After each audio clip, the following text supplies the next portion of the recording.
قرآن حکیم، سیرت النبی صلی اللہ علیہ وآلہ وسلم، احادیث مبارکہ، فقہی مسائل کا بیان اور بہت کچھ انشاءاللہ تعالی جید علماء کرام کے ساتھ۔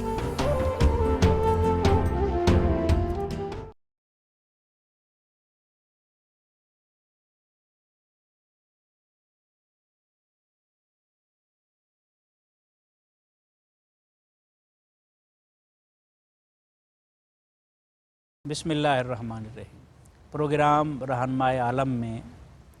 نبی رحمت صلی اللہ علیہ وسلم کی ایک اور منفرد صفت لے کر حاضر خدمت ہے۔ رسول اکرم صلی اللہ علیہ وسلم بطور ماہر معیشت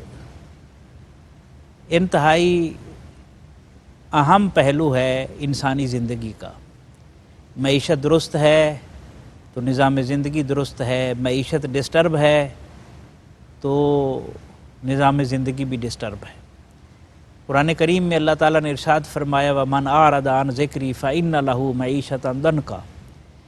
کہ جو میری یاد سے منہ موڑتا ہے اس کے اوپر ہم زندگی کا جامہ تنگ کر دیتے ہیں۔ تو یہ جو تنگی آتی ہے معیشت میں،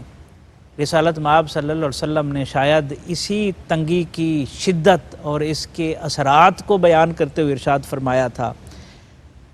کاد الفقر ان یکون کفرا، کہ تنگ دستی انسان کو کفر کے قریب تک لے جاتی ہے۔ ہم دیکھتے ہیں رسول اللہ صلی اللہ علیہ وسلم جب مکی زندگی میں ہیں تو صحابہ کرام کی حالت زار عجیب تھی۔ وہاں چونکہ چند لوگ تھے جو اسلام لانے والے تھے اور ظلم برداشت کر رہے تھے، اور وہاں پر مخیر صحابہ کرام موجود تھے، ان کی کفالت کرتے تھے۔ کسی غلام پر ظلم ہوتا تھا، صدیق اکبر اسے آزاد کرنے کے لیے آگے بڑھتے تھے۔ اس طرح دیگر معاملات چلتے رہے۔ جب یثرب کو مدینہ بنایا گیا اور وہاں ہجرت کی گئی تو مسلمان تو سارا کچھ چھوڑ کر آئے تھے، ان کے پاس تو کچھ نہیں تھا، اور اس کیفیت میں بھی رسول اللہ صلی اللہ علیہ وسلم کی جو معاشی معاملات میں رہنمائی ہے وہ اتنی عظیم ہے۔ آج بھی ہم اس سے کسب فیض کر سکتے ہیں کہ کس طریقے سے وہ لٹے پھٹے لوگ جو ہے وہ ایک ریاست کی صورت میں تبدیل ہوتے ہیں، پھر وہ ریاست پھیلتے پھیلتے 48 لاکھ مربع میل تک پھیل جاتی ہے، پھر مسلمان صدیوں تک حکومت کرتے ہیں، اور کوئی بھی مسلم ریاست تاریخ اٹھا کر دیکھ لیں معاشی حوالے سے کبھی اس نے کولیپس نہیں کیا، اس لیے کہ اس کی بنیادیں رسول اللہ صلی اللہ علیہ وسلم کے عطا کردہ معاشی اصولوں کے اوپر قائم تھیں، اس لیے وہ ترقی کرتی رہی۔ آج چونکہ ہم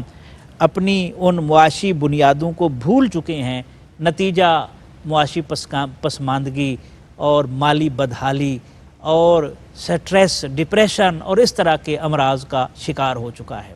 علامہ نے کہا تھا جس نظام میں ہم سانس لے رہے ہیں، رانائی تعمیر میں، رونق میں، صفا میں، گرجوں سے کہیں بڑھ کے ہیں بینکوں کی عمارات، ظاہر میں تجارت ہے، حقیقت میں جوا ہے، سود ایک کا لاکھوں کے لیے مرگ مفاجات،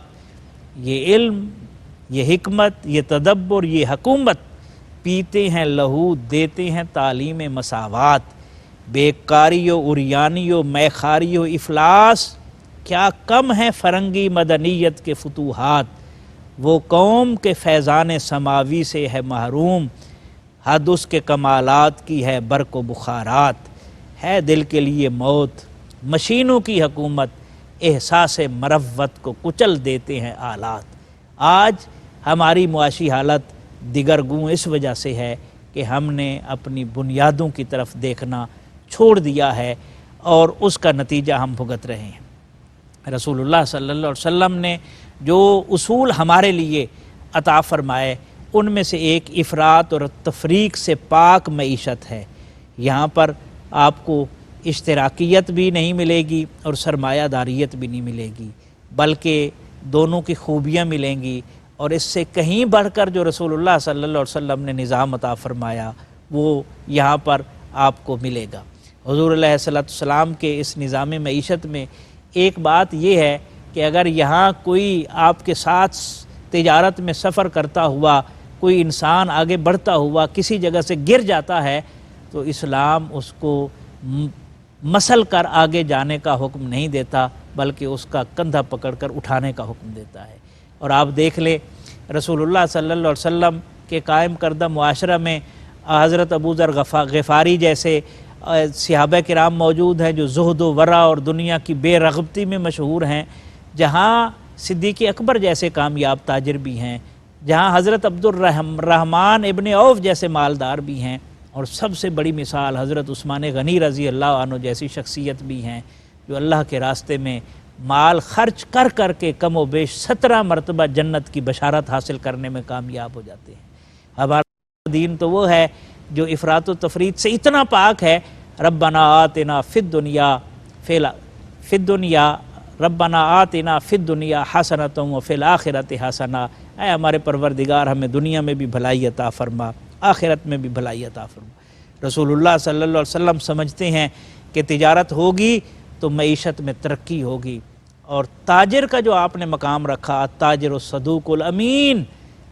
سچا اور ایماندار تاجر انبیاء کے ساتھ ہوگا، صدیقین کے ساتھ ہوگا، شہداء کے ساتھ ہوگا اس کا حشر۔ اس سے آپ اندازہ لگا لیں کسی نمازی کو یہ شرف نہیں ملا، کسی زکوٰۃ دینے والے کو یہ شرف نہیں ملا، کسی حاجی اور روزے دار کو نہیں ملا،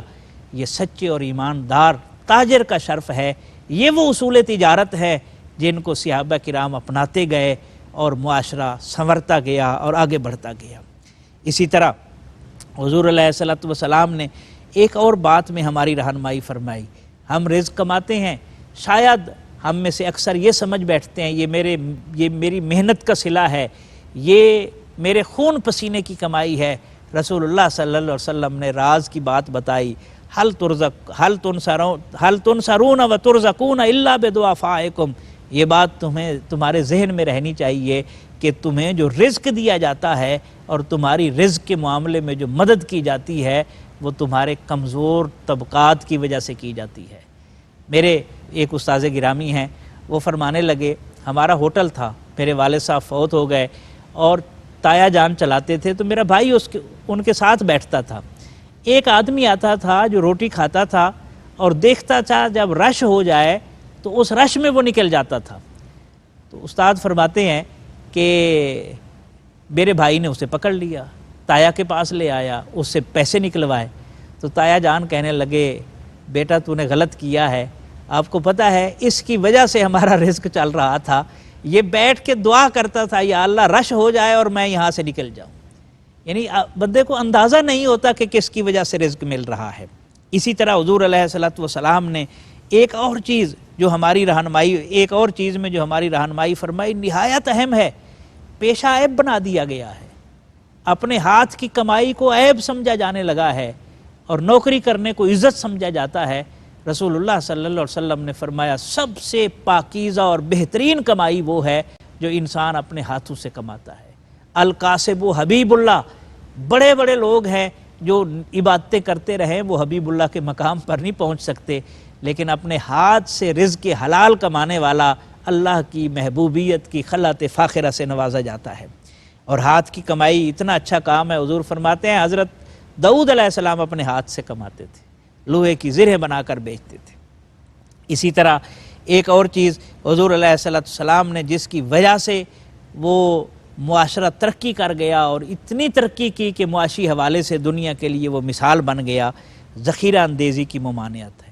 حضور علیہ السلام لعنت نہیں فرماتے تھے، آپ رحمت للعالمین تھے، لیکن یہاں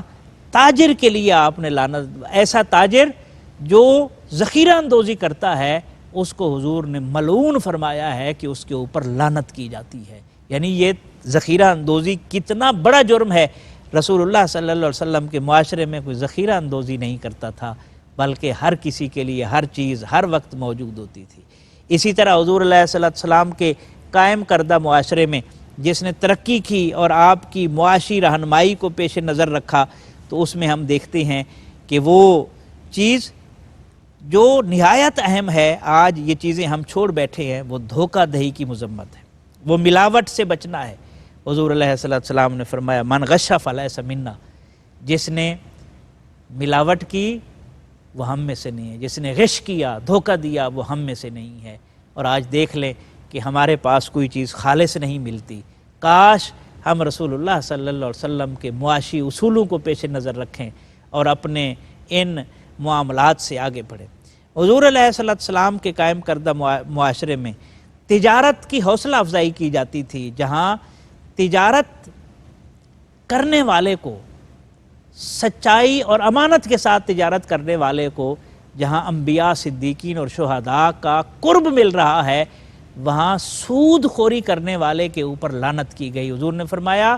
سود لینے والے پر لعنت، دینے والے پر لعنت، لکھنے والے پر لعنت، گواہ بننے والے پر لعنت، بلکہ یہاں تک فرمایا کہ یہ اتنا بڑا جرم ہے کہ جیسے کوئی بیٹا اپنی ماں کے ساتھ بدکاری کا ارتکاب کرے۔ اس حد تک بری چیز ہے سود، لیکن آج ہمارے نظام کا حصہ بن گیا ہے اور ہم اس کے سخت خول سے، لوہے کے خول سے نکل نہیں پا رہے۔ ہمیں آگے بڑھنا ہوگا اور تجارت کو ترقی دینی ہوگی اور سود پر پابندی لگانی ہوگی۔ رسول اللہ صلی اللہ علیہ وسلم کے قائم کردہ معاشرے میں ایک اور چیز یہ تھی کہ مال کا عیب چھپایا نہیں جاتا تھا، بلکہ اگر مال میں کوئی عیب ہوتا تھا تو بتا دیا جاتا تھا۔ خود رسول اللہ صلی اللہ علیہ وسلم جب مال تجارت لے کر شام گئے، سیدہ خدیجہ الکبریٰ سلام اللہ علیہا کا، تو جتنی دفعہ بھی آپ گئے ہیں آپ کو علم ہونا چاہیے کہ لوگ ڈھونڈتے تھے منڈیوں میں کہ محمد کا مال کدھر ہے، اس لیے کہ اس میں ملاوٹ کا اندیشہ نہیں ہوتا تھا، اس میں دھوکہ دہی کا جو ہے وہ پہلو نہیں ہوتا تھا اور لوگ ڈھونڈتے پھرتے تھے۔ مجھے سمجھ نہیں آتی کہ وہ رسول اکرم صلی اللہ علیہ وسلم جو ہاتھ کے کمانے کو عزت قرار دیتے ہیں، آج اس کی نام لیوا امت کیوں بھیک مانگنے پر مجبور ہے؟ وہ رحمت عالمیہ صلی اللہ علیہ وسلم جنہوں نے فرمایا تھا الید العلیٰ خیر من الید السفلیٰ، کہ دینے والا ہاتھ لینے والے ہاتھ سے بہتر ہے، اس کی نام لیوا امت معاشی حوالے سے کیوں کمزور ہو گئی ہے؟ اے باد صبا کچھ غیرت کر، کشتی کو بھنور میں پھر لے جا، وہ دیکھ تیری ناکامی پر کم ظرف کنارے ہنستے ہیں۔ اللہ تعالی ہمیں سمجھنے کی توفیق عطا فرمائے اور نبی کریم صلی اللہ علیہ وسلم کی معاشی حکمت عملی اور ان معاشی اصولوں سے کسب فیض کرنے کی توفیق عطا فرمائے، تاکہ ہمارا ملک، ہمارا معاشرہ معاشی، سماجی، سیاسی، اخلاقی استحکام کی منزلوں سے آشنا ہو سکے۔ وما علیہ الا